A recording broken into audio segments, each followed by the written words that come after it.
The Thanksgiving events are here, and let's give you the big secret up front.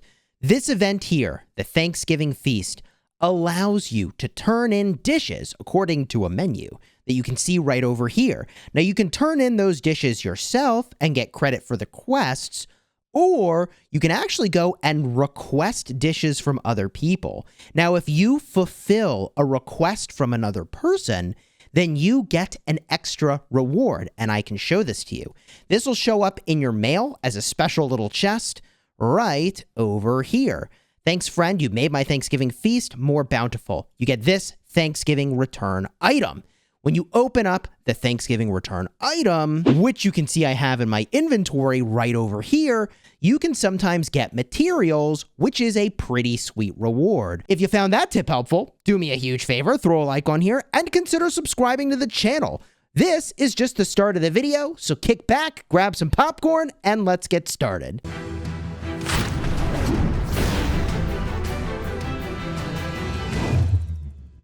Hello, my friends, and welcome back. I'm Chisgule Gaming, and every time a holiday event shows up, you better believe that I'll be making a video about it. Now, I've gone and done a bunch of stuff so that I can give you some advice about the Thanksgiving holiday events and bundles. Now, I already shared with you the big secret for these events, how you can get some additional materials, but let's take a look now at the bundles, and just as a reminder, there are always timestamps in my videos to help you get to whatever information you want to watch the most. Starting with the bundles, this is exactly the same as last year's bundle. The sort of rare item here, the chase item, is the turkey leg. You can get some of these free to play through the events, but if you want to get some extra, the bundle is the way to go. Now, this bundle gives you about 58.5 days worth of speed ups if you were to max purchase it. There's also some cosmetics you can get along the way, and as a reminder, the recharge event is here, so if you spread out your spending over the course of a bunch of days, then you can get the extra goodies. These goodies are pretty much identical to what we've seen in the past. Most noteworthy, gold heads on day 2, 4, and 5. So if you recharge up to 2,500 raw gems per day on 5 different days, then yes, you can get all these rewards, and that's the sort of spending tier I do on my restart account. One thing to note is that the supply depot is a great way to stock up on high value things. Also, the daily special offer is pretty good as well these days. So picking up things like the 30-day gem supply and the 7-day material supply are generally very high value. And in case you were considering picking up the bundle, I can actually show you what is in the different tiers of the bundles. I have those favorited. Here is the $5 tier of the bundle. You've got 25 of the turkey legs and a cosmetic. Up at the $10 tier, you've got 40 of the turkey legs and also another cosmetic, the avatar frame.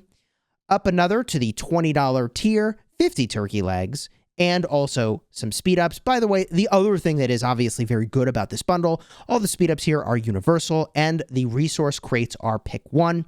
From here, the $50 bundle, we're looking at 120 of these turkey legs to turn in, and this is a good segue to what the heck you should go and buy in the shop, because there is a shop right up over here where you can turn these in. And the item that I think is the best here is going to be the gold heads. Gold heads are obviously high value. You get 20 of these turkey legs, you get 1 gold head. There are also city themes available, but unfortunately, this time around, the city themes are not all that impressive. Now, I get why they chose these city themes. If you hit the view button here, you can see these are all the Thanksgiving city themes. So obviously, these make sense to have chosen for this event, but I want you to get health for better trades. Health is usually the thing that will get you a better trade, not defense, not attack. So if we look at these city themes, gaining 5% cavalry attack at the cost of archer health in the Sour's Song city theme is fine if what you want to do is, rally barb forts, okay? Go hit some barbs between KVKs and you're using cavalry. Gaining archer attack at the cost of infantry attack is an okay city theme if you care about archers in the open field and you use mostly archer marches. Also, I didn't realize this is actually mostly archer city themes. I thought this was mostly cav themes. But anyways, third theme here is archer attack at the cost of cavalry health. Well, if you open field with archers and no cavalry, then the Harvest Hut is a solid city theme. In general, though, I recommend that you have at least one march of each troop type, so none of these city themes particularly call out to me. If you own all of these city themes, then you can exchange for 2,000 gems, but the turkeys are worth more than that. These turkey legs are worth more than that. So going and like max purchasing the bundles so you can exchange over here to go and get 2,000 gems is like not really high value. Just use your turkey legs other places and potentially just get less of the bundle. That's what I personally will be doing because I just don't need that many turkey legs.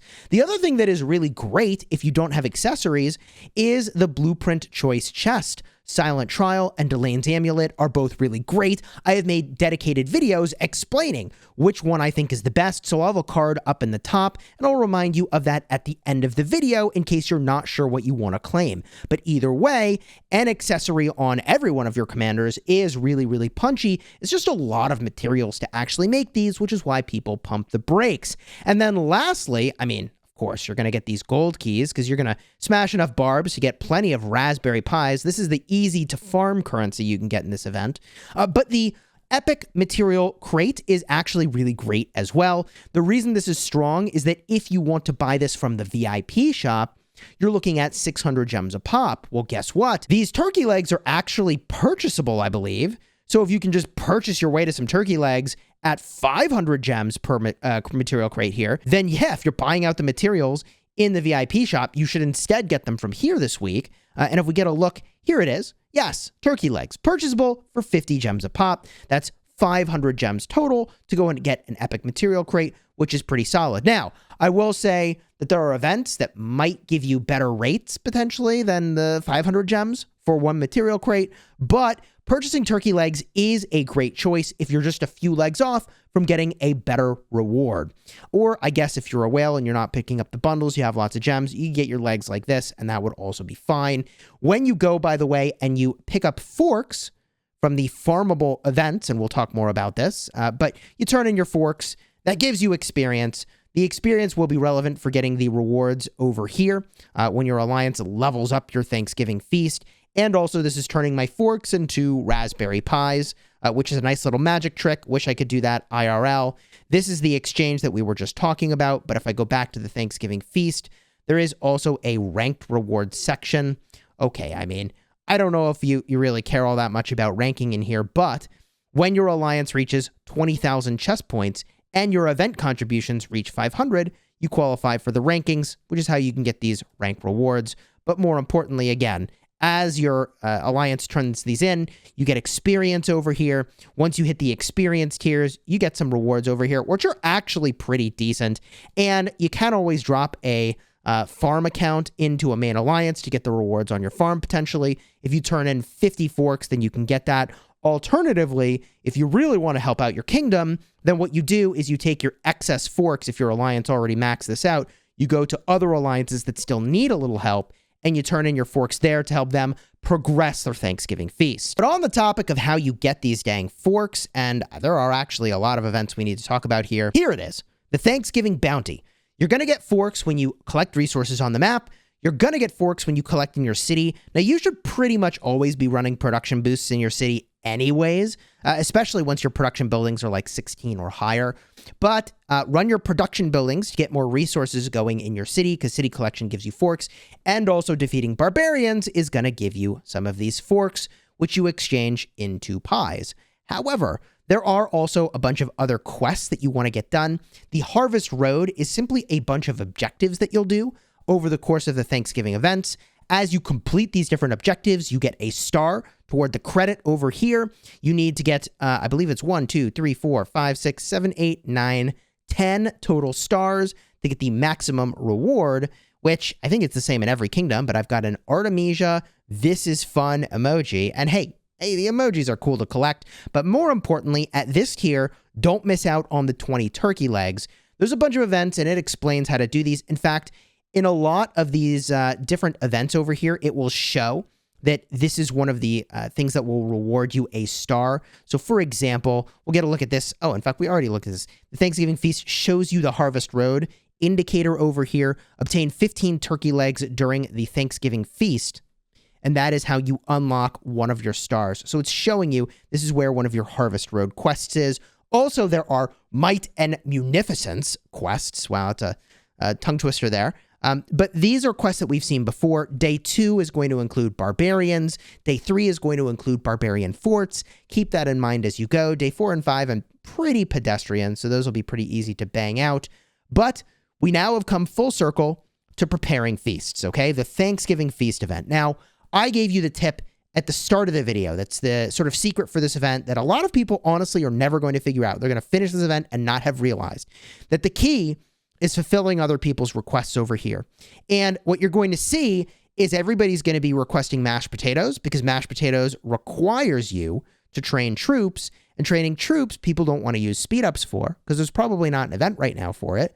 So the thing that you want to potentially do is either request mashed potatoes to complete it or request other stuff, which are maybe a little bit easier to fulfill. But either way, the priority should be fulfilling other people's requests because, as I mentioned at the start of the video, you do get some extra stuff for fulfilling other people's requests. Now, if you turn in enough of these dishes, you will get, a small amount of speed ups and a small amount of, pie pieces and a small amount of resources. But the better reward is materials.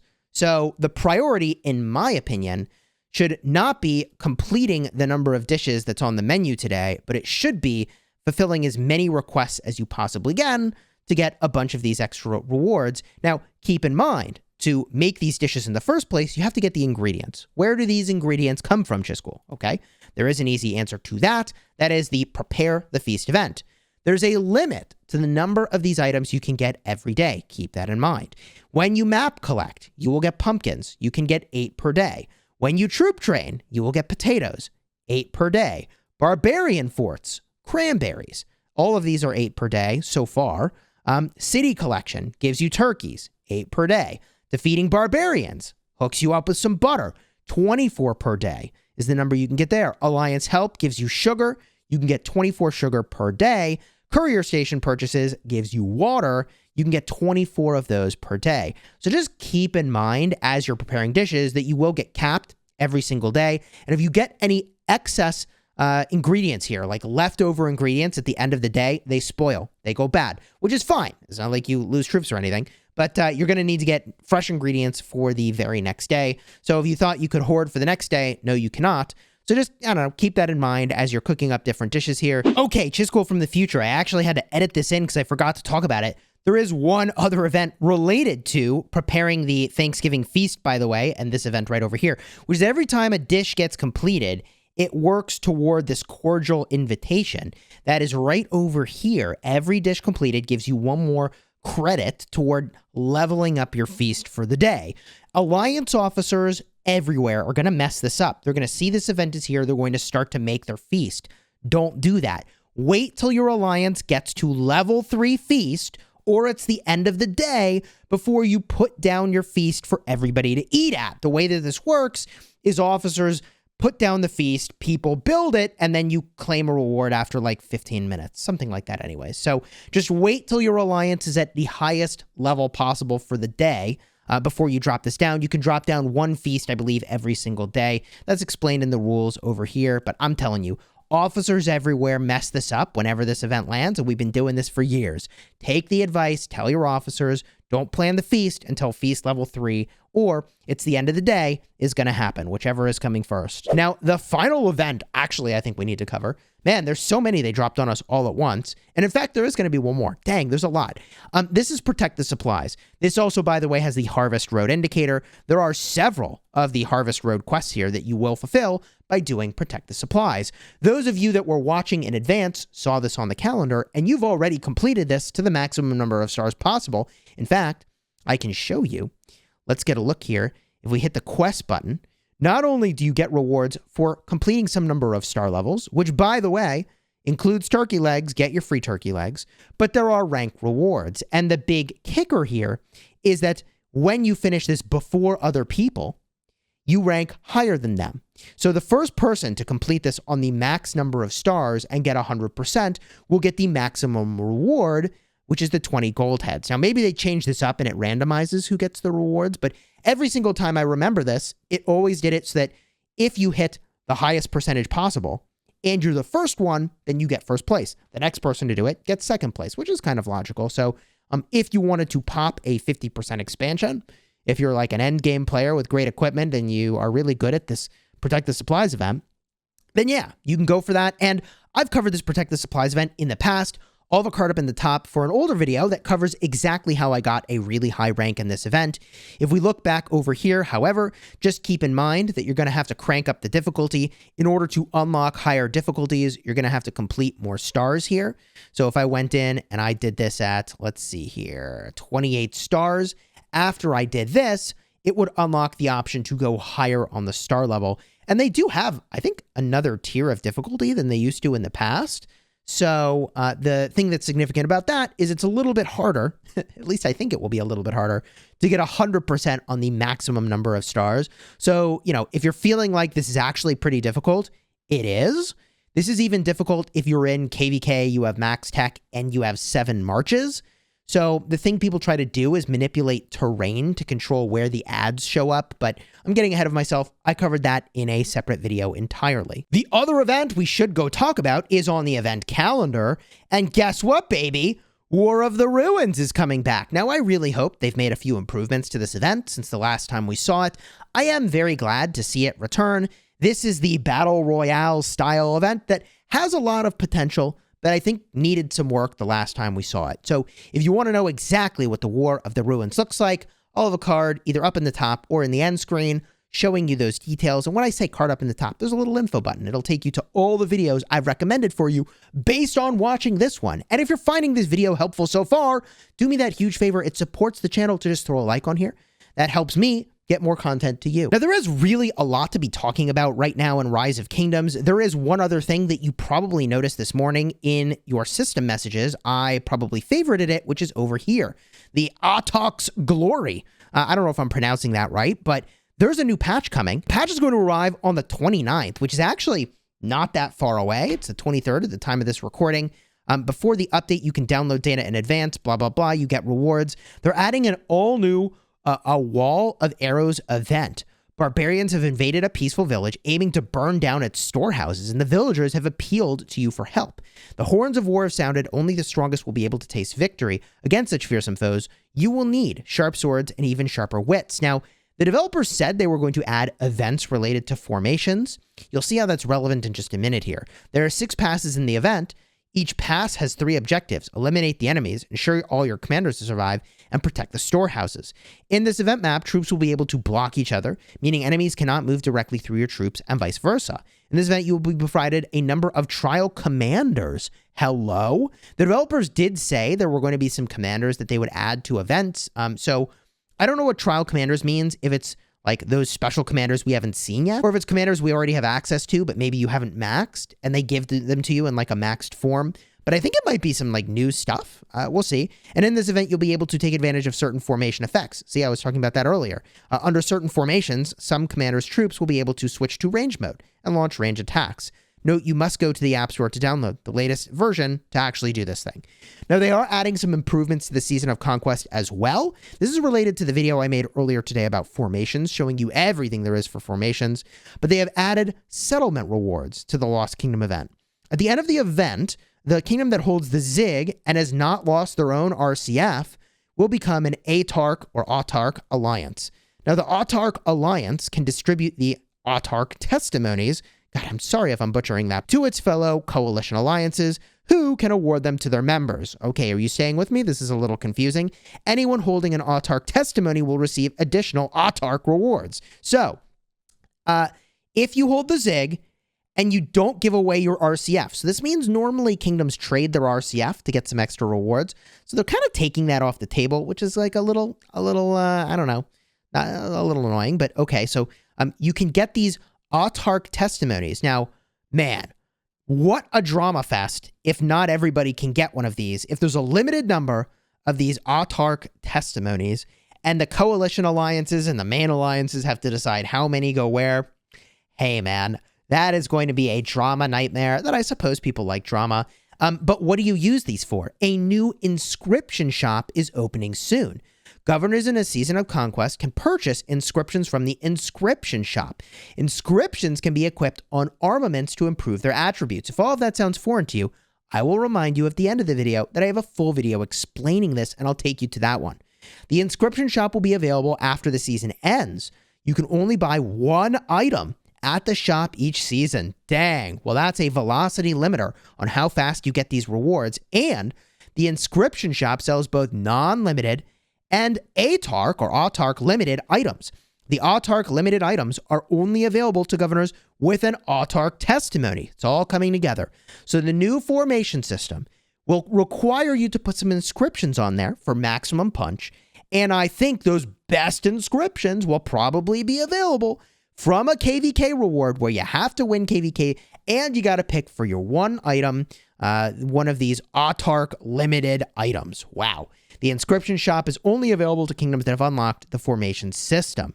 Well, we don't have the formation system yet, but presumably in a couple months, literally like 2 months from the time of this recording, Season of Conquest kingdoms will get access to it. They've also added occupation points for capturing buildings associated rewards. When an alliance captures a certain neutral buildings in the Lost Kingdom, they will receive a certain number of occupation points. If they lose control of the building, then they lose the occupation points. After the Lost Kingdom ends, alliances will receive rewards depending on where they ranked on the occupation leaderboard. Well, this is a little weird. It's alliances, not your coalition, that receive the rewards. So it's like alliance specific, which is really not optimal for sometimes like taking the map. You need to use sub-alliances to get things done, and coalition alliances. So which alliance takes what is going to be relevant now, which again is kind of, I don't know, something that could be annoying to micromanage. The above Season of Conquest improvements will be implemented in the upcoming Season of Conquest stories. The specific time and implemented is subject to change. Optimize the appearance of some map buildings in the Season of Conquest, King of the Nile. This will take effect immediately on the update. They've also optimized Simplify graphics. Let me tell you, please, if you have improved the performance of the game, I am going to be very happy. Optimize Simplify graphics mode performance could mean they have dramatically changed Simplify graphics, or it could just mean nothing about how it works or how we see it working changes, but it just is less laggy. Please tell me you have fixed lag. I'm okay with you not calling it lag, but please make that the priority. Optimize the dispatch troop interface. Cool. I don't know what they've optimized, but hopefully we're not sending 7 marches out at once. Oh my God. I feel like they'd tell us if they could let us do that. You just wreck too many people outside your cities. And for kingdoms that have unlocked the formation system, optimize the armaments interface, adding sorting and filters. Okay, sorting and filters is good. You are going to have so many of these. It's going to be insane. And added the ability to compare armaments, which is great. This whole system is a big deal. Now, if you want to see more information about formations and armaments, I'll have a video in the end screen in just a second. If you found this video helpful, though, do me that huge favor of throwing a like on here and subscribing to the channel. It supports the channel. It costs you nothing. And supporting the channel helps me bring you more awesome content. The other video that I think you might find helpful will be in the end screen in just a second. It's going to be a video about how to do well in the Protect the Supplies event.